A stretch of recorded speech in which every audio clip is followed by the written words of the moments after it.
the other 5 minutes, and if you could provide a copy of the presentation to the director's office, that would be helpful. Thank you. Okay, my name is Mike Wells, and I would like to thank you for the opportunity to speak on a subject dear to my heart, the gender identity and expression policy. To me and others, this is just another way of grooming of the children they teach by this school board, adding a no-tell parents policy on their child transitioning. With this policy, the teacher takes the word of an impressionable, ill-informed, emotional minor, frightened to tell their parents of their transitioning due to the possible repercussions associated with their decision. The teacher, it appears, does not have to use common sense and the truth of the child's family life to determine the child's safety. The truth, it seems, lies with the child and the parents. However, this school board wouldn't have any knowledge of this, as your policy in place prevents you from finding this out. Your pat on your back for initiating the policy would be justified if not for the fallout of the families you unjustly and self-righteously destroyed, all the while going against the trust in this school board to keep their child safe from any harm whatsoever.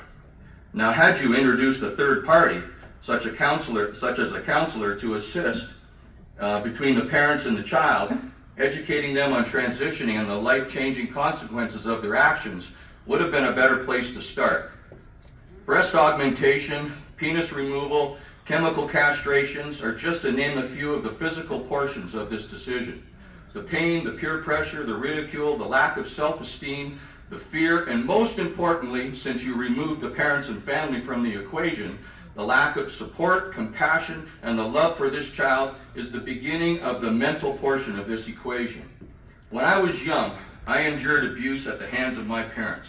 I was chained to the front yard like a dog because my mother wanted to sleep. I was strapped so bad that at gym time, wearing shorts with brutal marks all up and down the backs of my legs and hidden areas, having to give some lame excuse why I had them. In both instances of clearly abuse, no one said anything. Today we have Children's Aid Society. However, their power today overreaches and removes kids from families with no physical proof of abuse, creating hardship for families and financially and obtaining a lawyer to get their child back. This school board, whose job it is to teach and protect the child in the school system with zero policy on bullying and abuse, allows an adult teacher to make a decision for this minor based on potential consequences for this minor's decision to transition. Where is there abuse from the parent? Or is this based on possibility of abuse from the parent?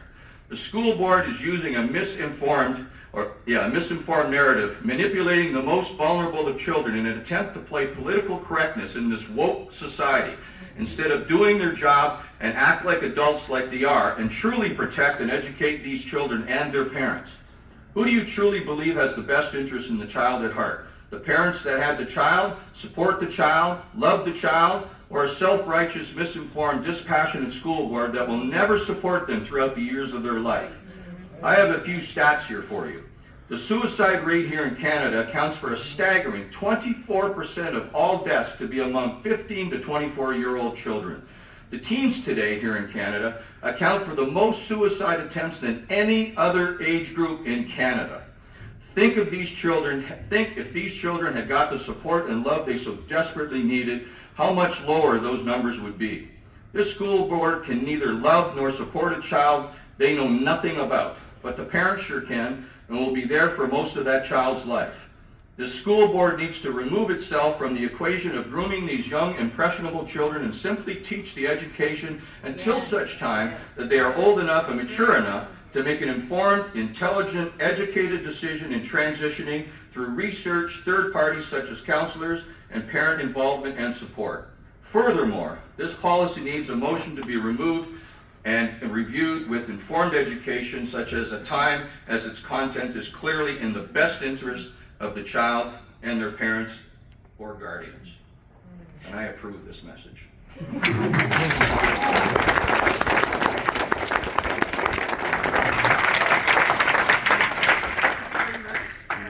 sharing your point of view, and do trustees have any questions for clarification? Trustee Hawkins? Yeah. Thank you, and through you, Madam Chair. You use the term woke in your presentation. Could you define that for us? Woke?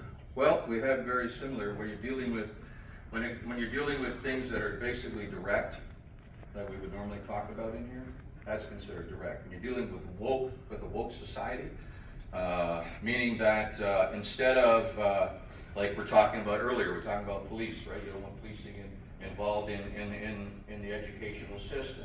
That's a part of a woke society, because you're going back, you're putting yourself in a position in a woke society that was not of the past, right?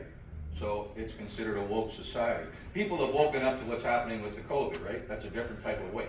When you're dealing with woke people, that means that people are I can't explain it, in a sense that, Politically correct. Virtue signaling. Virtue signaling. I'm sorry? I can define it, I got it in my head, but it's kind of stuck on me here. It's basically, when you're dealing with a woke society, it's basically going against all the fundamental grains of what's going on there and complying with just about anything that's out there. A woke society, to me, is somebody that is complying and going along with the grains of whatever the government, whatever anybody else is pretty much telling, without actually waking up and realizing there's issues out there that need to be addressed. They're doing the research that you need to do, like against COVID. In other words, everybody's giving themselves the jab.